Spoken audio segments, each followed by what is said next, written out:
Hello guys and gals, Buffalo here.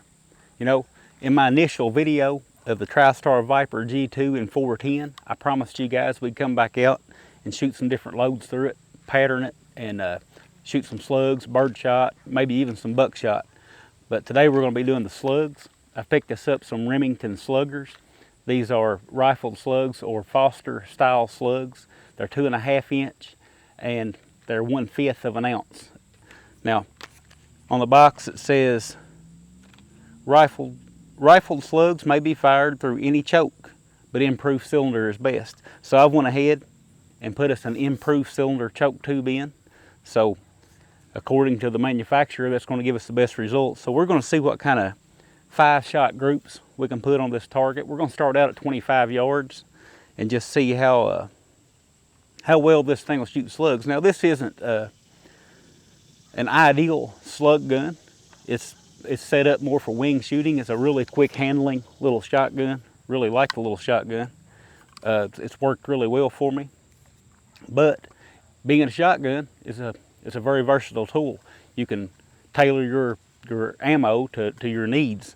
So we're going to shoot some slugs and just see how accurate, just how accurate I can be with them, not necessarily the gun.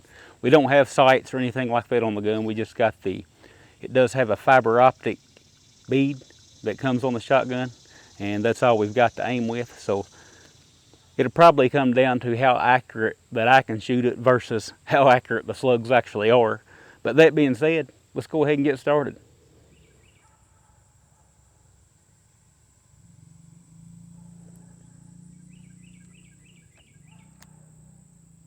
Check this guy out. He just came walking out of the woods there.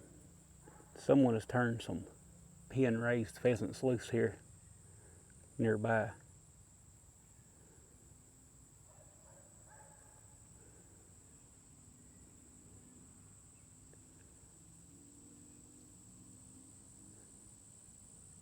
Beautiful bird.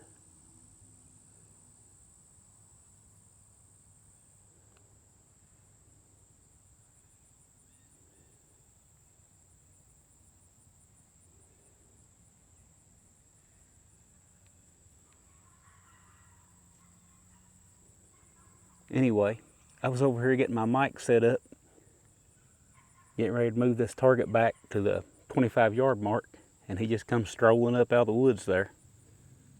Okay, so I've used my laser rangefinder here to set the target at precisely 25 yards. I have no idea where these will hit in relation to my point of aim. I haven't shot these on paper yet. So I'm just going to hold my bead dead center. Put 3 in here and see what she does.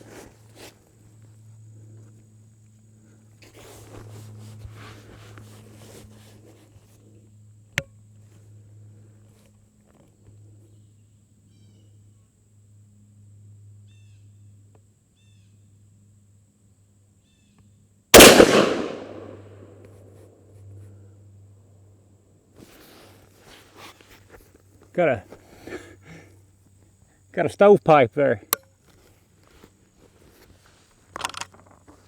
That's the first.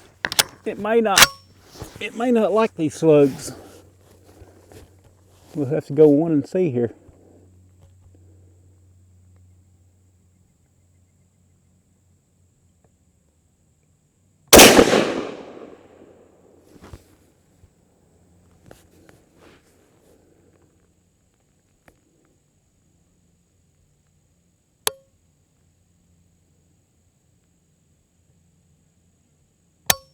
Uh-oh.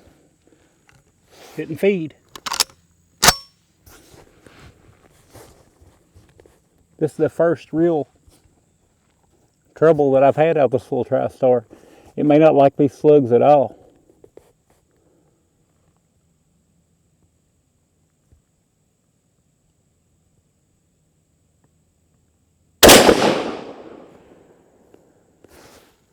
Didn't lock back after the last shot. They have some issues here. Go ahead and put 2 more in it and finish out this 5-shot group.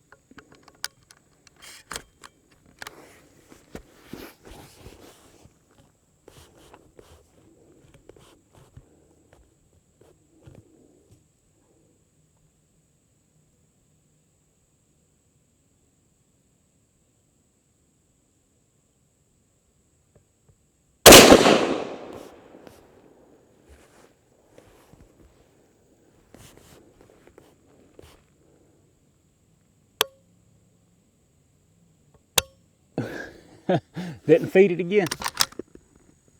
Didn't eject the empty either.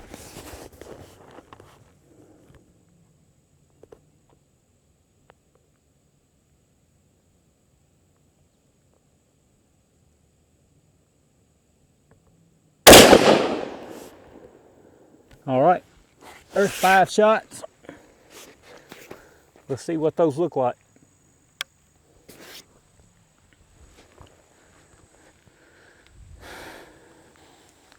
All right, so seems that gun doesn't like these Remington sluggers all that well.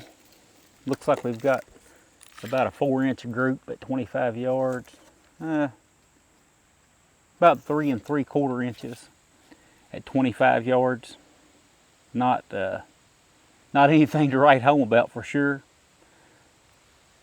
Let's move this target on back to 50 and see if that doubles in size. I'm sure it probably will. Now, part of that is me. That's my shooting. And part of it may be the gun just not liking that particular slug. We may try some other slugs in it later on. I'd like to try some Remington slugs in it. I don't have any handy with me today, but it may shoot those a little better. But I'm gonna go ahead, move the target back to 50 yards, and we'll see what it looks like at 50.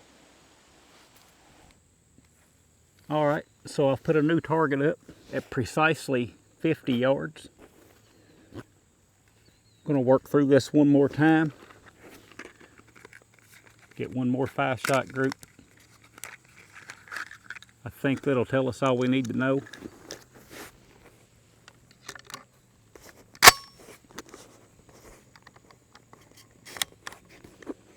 Put 3 rounds in.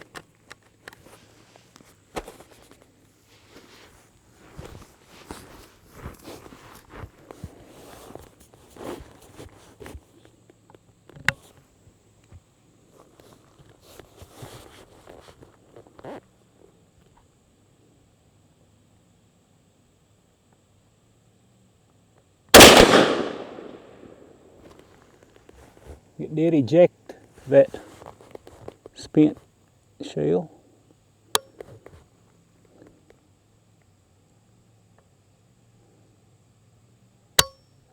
But it did not load the next one.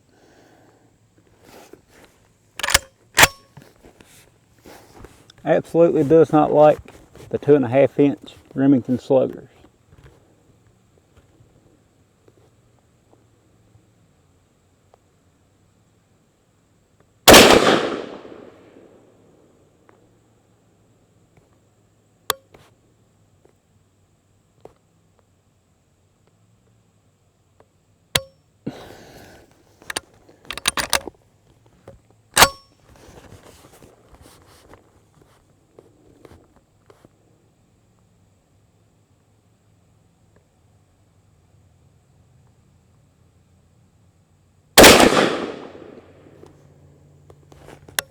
Didn't lock back.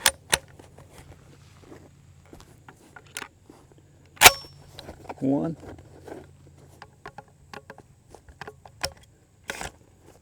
Two.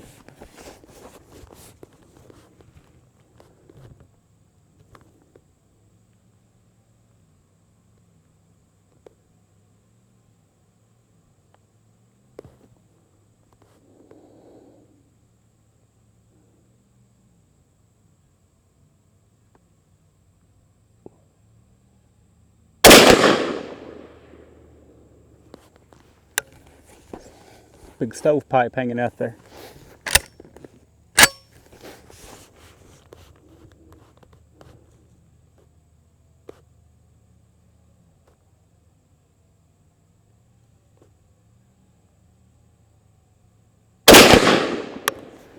All right. Didn't lock back again. So functionally, does not like these. Let's go check this 50-yard accuracy. All right, so these glasses off. So I can tell just by looking at it without measuring it that we did not double our group size from 25 yards. Looks like I was able to hold a little better. And that was my first time shooting today. I hadn't warmed up any when I shot at 25 yards. Usually as you shoot a little bit, you'll get better and better. And that's just a reflection of me shooting a little better at 50 than I did at 25. This group measures from the farthest two, center to center of the farthest two holes apart, 6 inches.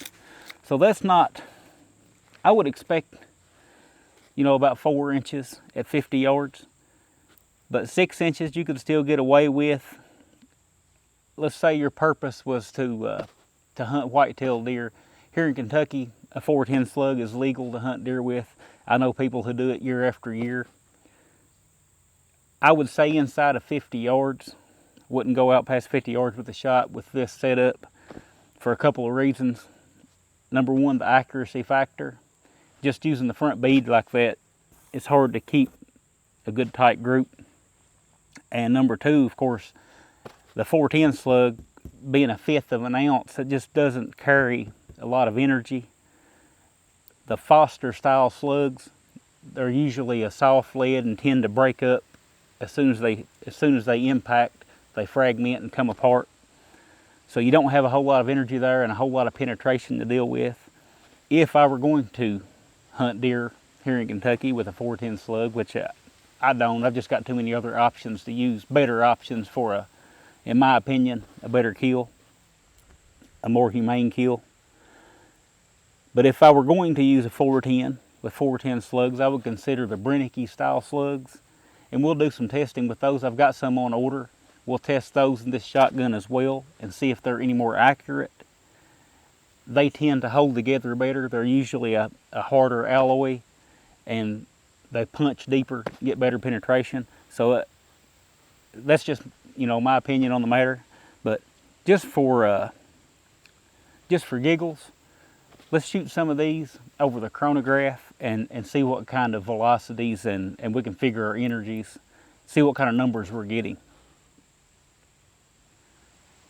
All right, I've got my chronograph set up at 12 feet. For you guys that prefer to use a metric system, it comes to about 4 yards. Got one more box of 5 of these slugs here. We'll shoot 5 of them over it and see what kind of numbers we get. Hopefully we don't get any error because I'm just about out of slugs.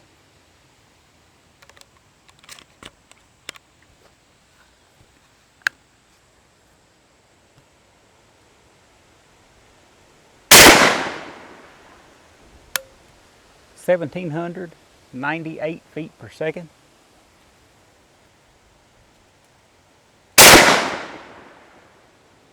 1,748 feet per second.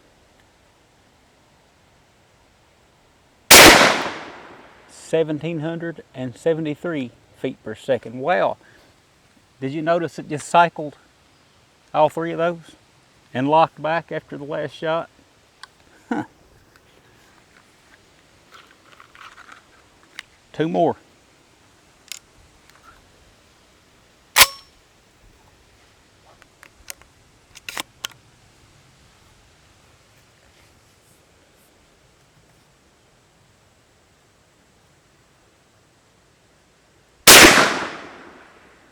(1,725 feet per second). And got our stovepipe there. Look at that.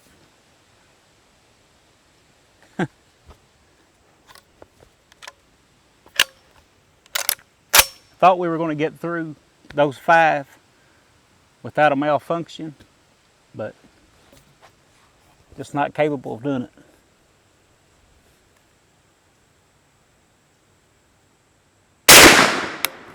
1,803 feet per second.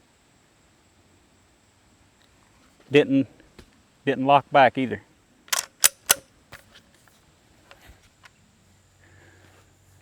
Okay guys, so crunching the numbers, that gives us a mean velocity of 1,769 feet per second and an energy of 608 foot-pounds.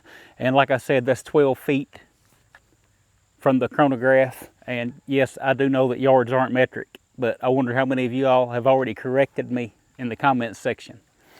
Anyway, let's talk about why this gun doesn't like those slugs. Well, it's not just this 410.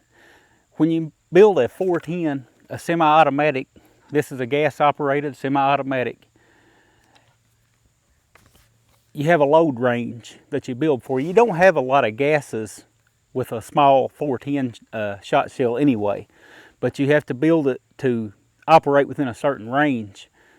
A typical load for a 410 is a half ounce. A half ounce load of birdshot is a typical load. If you look at any other shotgun slugs, these 12 gauge slugs for example, the slug is 1 ounce. Probably not going to focus there, but anyway, it's a 1 ounce slug with a rate of velocity of 1,560 feet per second. 1 ounce is a pretty typical 12 gauge load. 20 gauge, these are the same brand I've just been shooting. 20 gauge slug is 5/8 of an ounce.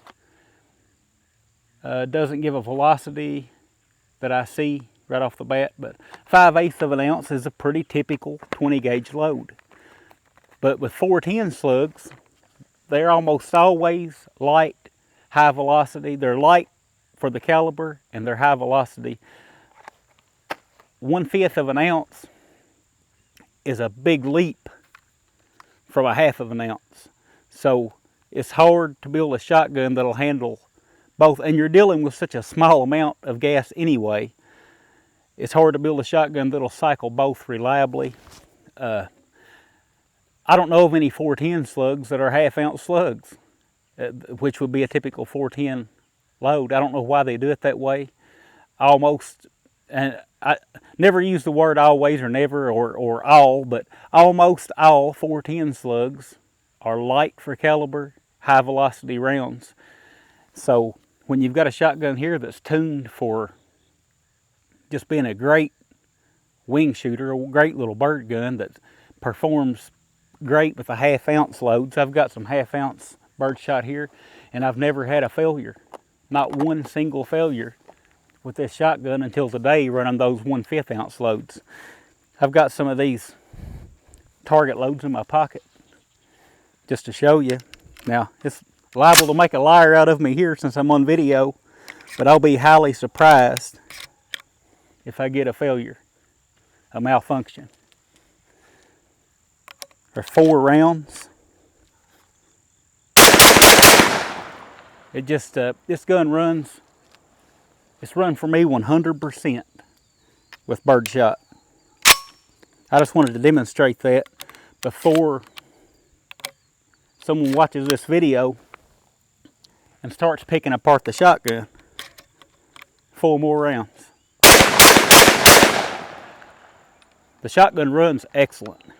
We just have to, if I want to shoot slugs in it, I'm going to have to do my part, put the work in, and find a slug that'll run good in it. And that's all there is to it. That's all I got today. Hope you guys enjoyed the video. It's raining again, as it seems to do nearly every day here in my part of Kentucky. But I'm going to get out of this rain, and I'll talk with you guys again soon.